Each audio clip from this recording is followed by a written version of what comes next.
Chapter 20. It was just the 9 of them then. Gregor felt like all the grown-ups had gone home and left the kids with a rat for a babysitter. Inside, he felt sick and hollow and very young. He looked around the group and realized there was no one he could turn to for protection. "We may as well get some rest," said Rip Red with a big yawn. "Start fresh in a few hours."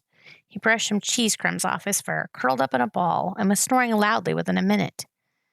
No one else knew what to say. Gregor spread his blanket on the floor and called Boots over. "Go bye-bye?" asked Boots, pointing in the direction Vicus had departed. "They went bye-bye, Boots. We're going to sleep here. Betty-bye time." He lay down on the blanket, and she curled up with him without protest.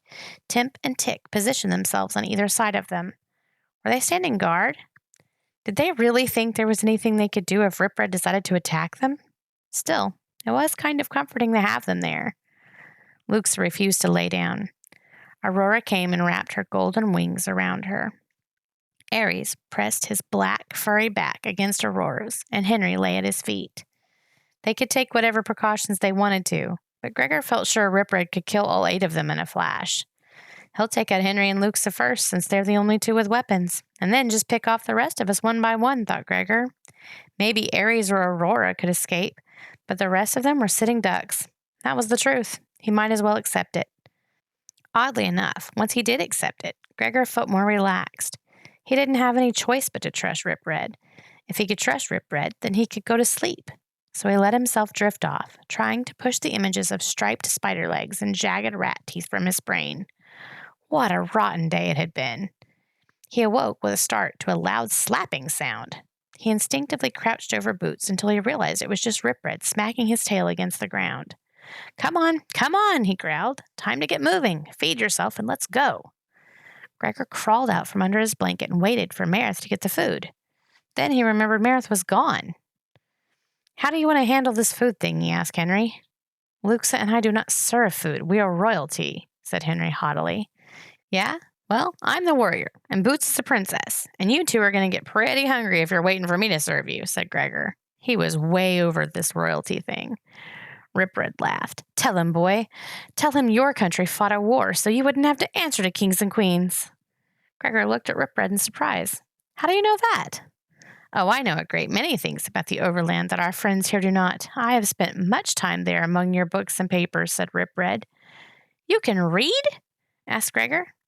"Most rats read. Our frustration is we cannot hold a pen to write. Now move, Overlander. Eat, don't eat, but let's go," ordered Rip Red. Gregor went to the packs of food to check out the supplies. It was mostly smoked meat, bread, and those sweet potato things. He guessed they might have enough food for 3 days if they were careful. Of course, Rip Red ate like a pig, and he would probably expect them to feed him. Okay, maybe 2 days. Luxa came over and sat awkwardly at his side. "What?" Gregor said. "How do we make the food?" she asked. "What do you mean?" he asked. "Henry and we have never actually prepared food," admitted Luxa. Gregor could see Henry scowling at Luxa, but she didn't look at him. "You mean you've never even made yourself a sandwich?" asked Gregor. He couldn't cook much, but if his mom had to work late, he'd make dinner sometimes. Just stuff like scrambled eggs or macaroni and cheese. But he could get by. "A sandwich? Is this a dish named in honor of Bartholomew Sandwich?" she asked, puzzled. Gregor said, "I don't really know. It's 2 slices of bread with meat or cheese or peanut butter or something between them." "I have not made a sandwich," said Luxa. "It's not hard. Here, slice off some pieces of meat, not too thick," he said, handing her a knife. Gregor sawed away at the bread, managing to get 18 slices out of 1 loaf. Luxa did a pretty good job with the meat, but then she was used to handling blades. He showed her how to assemble the sandwiches, and she seemed somewhat pleased with her accomplishment. She took 4 for herself, her cousin, and the bats. Gregor took the other 5. It would be asking too much of her to serve Rip Red and the roaches. He roused Boots, and she started right in on her sandwich. Timp and Tick gave polite nods of thanks for theirs. Then Gregor approached Rip Red, who was leaning sulkily in the tunnel. He held out a sandwich. "Here," he said. "For me?" said Rip Red with exaggerated surprise. "How very thoughtful of you. I'm sure the rest of your party would be happy to see me starve." "If you starve, I'll never find my dad," said Gregor. "Quite true," said Rip Red, popping the entire sandwich in his mouth. It's good we have this understanding. Mutual need is a strong bond, stronger than friendship, stronger than love. Do rats love? Said Gregor dryly. Oh, yes, said Rip Red with a smirk. We love ourselves very much. Figures, thought Gregor. He went and sat with Boots, who was polishing off her sandwich. More, said Boots, pointing at Gregor's uneaten sandwich. He was ravenous, but he couldn't let her go hungry. He started to break his sandwich in half, when Timp delicately pushed his sandwich in front of Boots. The princess may eat mine, said Timp. You need to eat too, Timp, objected Gregor. Not much, said Timp. Tick will share her food with me. Her food. So Tick must be a girl roach. He will share with me, said Tick. And Timp was a guy. Not that it made any difference to Gregor. It was just one more way that he could avoid insulting the bugs. Since Boots had already munched halfway through Timp's sandwich, Gregor accepted. He tried to give them parts of his food at the next meal. Breakfast was finished in 2 minutes, and they packed up. They were starting to mount Aries and Aurora when Rip Red stopped them. Don't bother. You cannot fly where we go, he said, and indicated the tunnel. It was barely 6 feet high and only a few feet wide. We're going in there? Isn't there another way to get to my dad? Asked Gregor. He didn't want to head into the dark, narrow space with Rip Red, even if they had mutual need. There is another way, but not a better way, unless you know one, said Rip Red. Gregor could feel Aries and Aurora twitching in distress. What about the bats? I'm sure you'll work that out, drawled Rip Red. Can you walk? Gregor asked Aries. Not long. Not far, said Aries. Then we'll have to carry you, said Gregor. Ride you, flyers? Ride you? Asked Timp. Flyers do not ride crawlers, said Aurora edgily. Why not? They rode on you, said Gregor. He was tired of everybody being snooty to the roaches. They never complained, and they pulled their weight, and they looked after Boots. All in all, the bugs were the easiest traveling companions. The bats fluttered but didn't answer. Well, I'm not carrying you. I've already got Boots and a pack of pot roast. And Luke's and Henry can't carry you both. So if you're too good to ride on the crawlers, I guess you'd better ask Rip Red for a lift. Do not use that tone with them, snapped Luxa. They do not sneer at the crawlers. It is the smallness of the tunnel. Flyers do not like a place they cannot spread their wings. Yeah, well, half of us haven't been having much fun flying hundreds of feet in the air either, said Gregor. He realized he was beginning to sound like a jerk. Aries and Aurora had not been mean or impatient when he and the roaches were scared of flying. Look, I know it'll be hard, but I'm sure the whole trip won't be in such small tunnels, right, Rip Red? Oh, surely not the whole trip, said Rip Red, bored to pieces by the argument. Can we start, please? The war will be over before we decide our travel plans. We will ride with the crawlers, said Aries shortly. Gregor helped Luxa and Henry set the bats on the roaches' backs. They had to lie face down and cling to the smooth shells with their claws. Gregor had to admit it looked like an uncomfortable way to travel. He tucked Boots in the backpack and picked up his share of the food.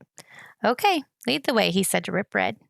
Finally, Rip Red said, and slid into the black hole of the tunnel. Henry followed next with a torch and a drawn sword. Gregor guessed he was trying to give the bats some feeling of protection.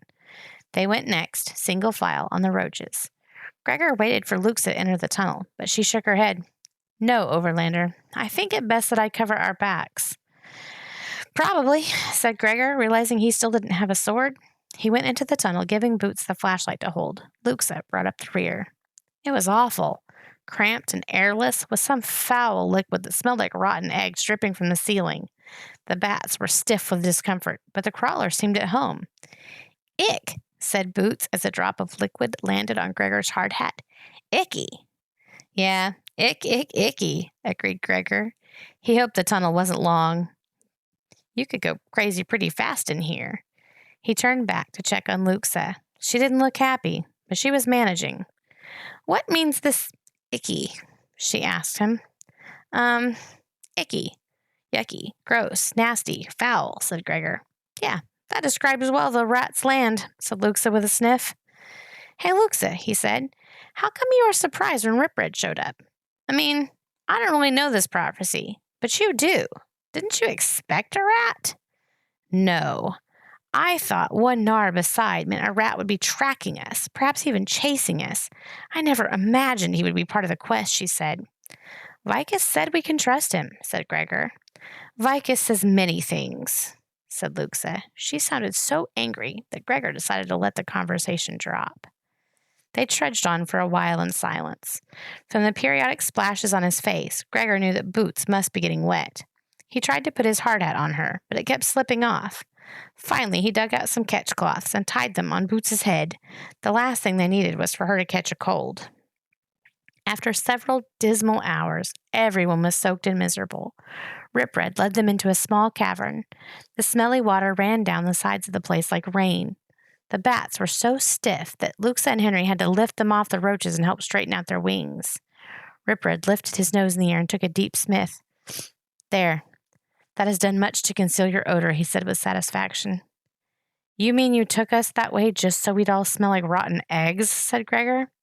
Quite necessary. As a pack, you were highly repugnant, said Rip Red. Gregor was too worn out to argue. He and Luxa opened up the packs and doled out the food. No one felt like talking. Rip Red swallowed his lunch in a gulp and stood in the entrance of the tunnel. They were just finishing up when the bats went tense. Spinners, warned Aurora. Yes, they've been on our trail almost since we started our journey. I cannot smell how many in this place with all the water. What can they want, I wonder? Rip Red flicked his tail at Luxa and Henry and gave an order. 3-point arc, you two. Luxa and Henry exchanged a look and didn't move. 3-point arc, and this is no time to test my authority, pups, growled Rip Red, baring his terrible teeth. Henry and Luxa reluctantly took places on either side of Rip Red, but back a few feet. The three formed a small arc between the rest of the party and the tunnel entrance. The bats took positions behind them. Gregor strained his ears, but all he could hear was the water falling. Was there an army of spiders after them? He felt, as usual, unarmed and defenseless. He didn't even have a root beer this time. Everyone became motionless. Gregor could tell that Temp and Tick sensed the invaders now too.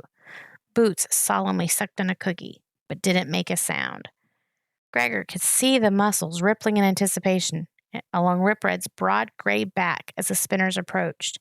He braced himself for a wave of bloodthirsty spinners, but it never came. A large orange spider with a small brown spider on its back staggered in and collapsed on the floor. The brown one was oozing a strange blue liquid. It made a great effort to sit up. Its front legs brushed its chest as it spoke. Vicus sends us. Nars attacked webs. Many spinners lost. We too. We join the quest.